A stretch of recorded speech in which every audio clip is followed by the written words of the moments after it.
12 जुलाई 2025 रात के करीब 2 बजे सफापुरा गांधरबल में एक बहन जिसका नाम शाजिया यूसुफ था, उसके दांत में अचानक से दर्द शुरू हुआ। उसने अपनी ननद को बोला कि मेरे दांत में बहुत ज्यादा दर्द है। ये सुन के ननद के हस्बैंड जिसका नाम सजाद अहमद था, शाजिया को बोला कि मैं आपको डॉक्टर के पास ले जाऊंगा। और कुछ ही देर बाद ये अपने 2 व्हीलर पे घर से निकले। डॉक्टर के पास से वापस आने के बाद सजाद अहमद ने अपनी बाइक को सुनसान रास्ते की तरफ मोड़ा। इसके बाद इसने शाजिया के साथ जबरदस्ती की, फिर उनका रेप किया और फिर उनका मर्डर। तो एग्जैक्टली क्या हुआ उस रात को, और ये शाजिया यूसुफ कौन है और अपने ननद के घर में क्या कर रही थी? क्या इस इंसिडेंट में सजाद अहमद के साथ कोई और भी शामिल था? और कैसे इस सजाद अहमद ने इस मर्डर को एक एक्सीडेंट की शक्ल देने की कोशिश की? इस मर्डर में इसका साथ और किसने दिया? और फिर जब प्रोटेस्ट हुआ, फिर एसएसपी गांधरबल खलील अहमद पोसवाल ने क्या कहा? और लास्ट में ये भी जानेंगे कि हमारा कश्मीरी कौम कहाँ जा रहा है। इस वीडियो को पूरा देखना और जितना हो सके उतना शेयर करना। तो चलिए वीडियो शुरू करते हैं। सबसे पहले हम ये जानेंगे कि शाजिया यूसुफ कौन है और ये जलील सजाद अहमद कौन है। शाजिया यूसुफ असल में रहने वाली थी बटपुरा गांधरबल की, और इनकी शादी हुई थी कोंदबल गांधरबल में, और इनके 2 बेटे भी है। इनके घर में माँ बाप और एक भाई है जो कि पैरालाइज है। बिस्तर पर पड़ा उसका भाई, शाजिया यूसुफ का भाई बिस्तर पे पड़ा हुआ है, स्पाइनल कॉर्ड इंजरी हुई है और ये अब माजूर कह सकते हैं। वो पैरालाइज हुआ है इसी बहन को बचाने में। तम ब्रोह गो पे गर कमल त्रावान या तापस तम दो बचो यह बेन पान गो बोन से पैरालाइज बिचोर। खैर अल्लाह उसको शिफा दे। दूसरा है जलील सजाद अहमद। ये रहता है बरकाती मोहल्ला गांधरबल में। इसकी शादी हुई है शाजिया की ननद से, और इस जलील इंसान की 2 बेटियां भी है। ये तो हुआ इन दोनों का ब्रीफ इंट्रोडक्शन। अब वापस आते हैं 12 जुलाई पर कि उस दिन एग्जैक्टली क्या हुआ। आज की इस वीडियो का जो सोर्स है वो है सफापुरा के लोकल्स, क्योंकि मेरे बहुत दोस्त रहते हैं सफापुरा गांधरबल में, और एक तो बरकाती मोहल्ला का भी है जहाँ पे ये सारा वाकया हुआ। इस इंसिडेंट से एक दिन पीछे चलते हैं, मतलब 11 जुलाई फ्राइडे। शाजिया यूसुफ की ननद ने इसको फोन किया और बोला कि हम पिकनिक पे जा रहे हैं, बाबा ऋषि आप भी हमारे साथ चलो। ये सुन के शाजिया ने अपने हस्बैंड को बोला कि मेरी ननद ऐसा बोल रही है। शाजिया की हस्बैंड ने शाजिया को वापस बोला कि आप कहीं नहीं जाती हो, आप जाओ।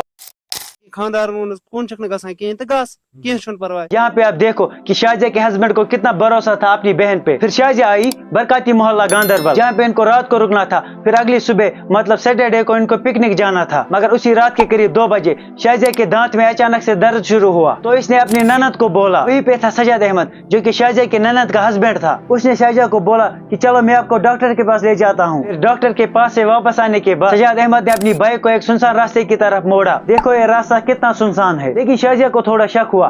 फिर इसने चलती बाइक से कूदने की कोशिश की, जिसकी वजह से शाजिया पहले ही जख्मी हुई। फिर ये जलील इंसान ने शाजिया के साथ जबरदस्ती की, उनका रेप किया, फिर उनका कत्ल किया। ये सब तो आपने सुना ही होगा। अब सुनो इसके आगे की कहानी। जब इस हमारी बहन शाजिया की डेथ हुई, फिर ये जलील इंसान ने इनकी बॉडी को अपनी बाइक की टैंक पे रखा, फिर अपने घर लेके आया। इनका खून पूरे रास्ते में पड़ा हुआ था।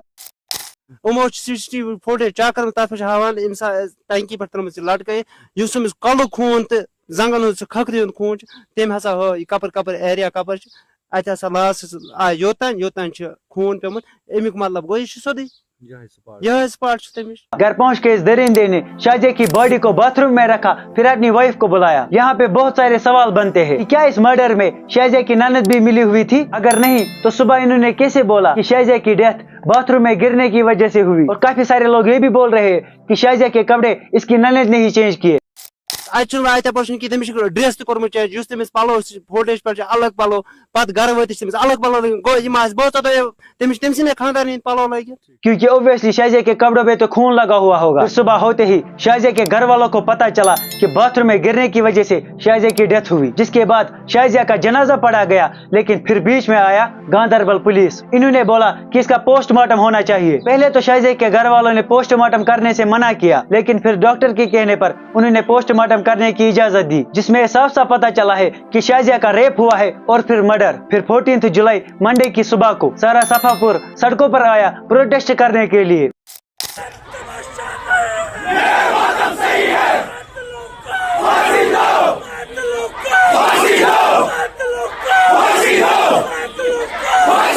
और इन्होंने कैंडल मार्च भी निकाला।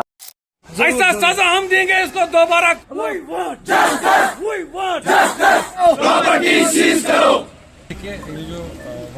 इन सब प्रोटेस्टर्स का एक ही पर्पस था, इंसाफ, जो कि अभी तक नहीं मिला। और शाजिया की मदर ने भी ये बोला है कि हमें कत्ल के बदले कत्ल ही चाहिए।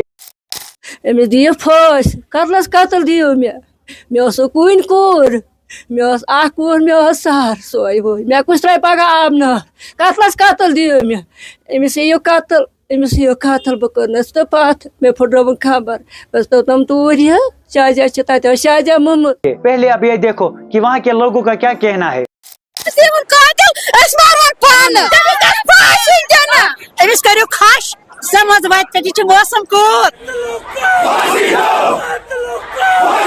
ये सही भी है, प्रोटेस्ट तो चल ही रहे थे, लेकिन फिर बीच में आया एसएसपी गांधरबल खलील अहमद पोसवाल। इन्होंने सफापोरा के लोगों को ये यकीन दिलाया कि इसकी जमानत कभी नहीं होगी। फॉर्मल अरेस्ट हो जाएगी, ये मेरी गारंटी है, ना जमानत होगी। लेकिन अगर किसी ने सपोर्ट भी किया होगा इसमें उसके खिलाफ भी कार्रवाई। मेरे हिसाब से फजूल डिसीजन है एसएसपी गांधरबल साहब की ओर से, क्योंकि कल को अगर एसएसपी साहब का ट्रांसफर हुआ या वो रिटायर हुए फिर इस दरिंदे को छोड़ दिया जाएगा। इन चीजों को अगर सच में रोकना है तो इसका एक ही सोल्यूशन है, वो है फांसी। इससे इबरत होगी, वरना इसको बंद रखने से कुछ नहीं होगा। मैं और पूरा कश्मीर यही चाहता है कि इसको फांसी दी जाए। इन सब चीजों का रोकने का यही एक सोल्यूशन है। खैर ये तो हुए वो बातें जो कि कानून के तहत है। अब सुनो इंसानियत की कुछ बातें। ऐसा क्या चीज था जिसने शहजाद अहमद को ये करने पर मजबूर कर दिया? सबसे पहला है हमारा लॉ एंड ऑर्डर सिस्टम, जो कि बिल्कुल करप्टेड है। इन क्रिमिनल्स में कॉन्फिडेंस इसी वजह से आता है क्योंकि इनको पता है कि हमारा क्या ही होगा, ज्यादा से ज्यादा 1-2 लाख रुपए खर्चने पड़ेंगे, फिर तो ये केस गुम ही हो जाएगा। इसीलिए इसका सोल्यूशन है इसको जल्द से जल्द फांसी दे दो, या तो सफापोरा के लोगों के हवाले कर दो, वो इसका खुद हिसाब करेंगे। इसका दूसरा रीजन है ड्रग्स। एक भाई ने तो ये भी बताया है कि ये सब ड्रग्स कंजप्शन की वजह से हुआ है।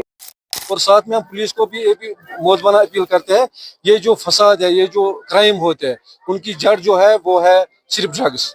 और हम एसएसपी साहब से भी अपील करते हैं कि इस ड्रग्स पे काबू किया जाए ताकि ये जो क्राइम है ये कम हो, जो कि कई हद तक सही भी है, क्योंकि कश्मीर में ड्रग्स किस हद तक बढ़ चुके हैं ये सब मैंने इन वीडियोस में ऑलरेडी बताया है। कश्मीर में तो एक ने अपनी बहन को भी सेल किया ड्रग्स के लिए। कश्मीर में ड्रग्स कहां से आते हैं और यहाँ पे सर्कुलेट कैसे होते हैं, ये सब आपको इन वीडियोस को देख के पता चलेगा। आज की इस वीडियो में इतना ही, बाकी मिलते हैं किसी और नए वीडियो में। तब तक के लिए अपना ख्याल रखिए और हमें भी दुआ में याद रखिए। Thank you.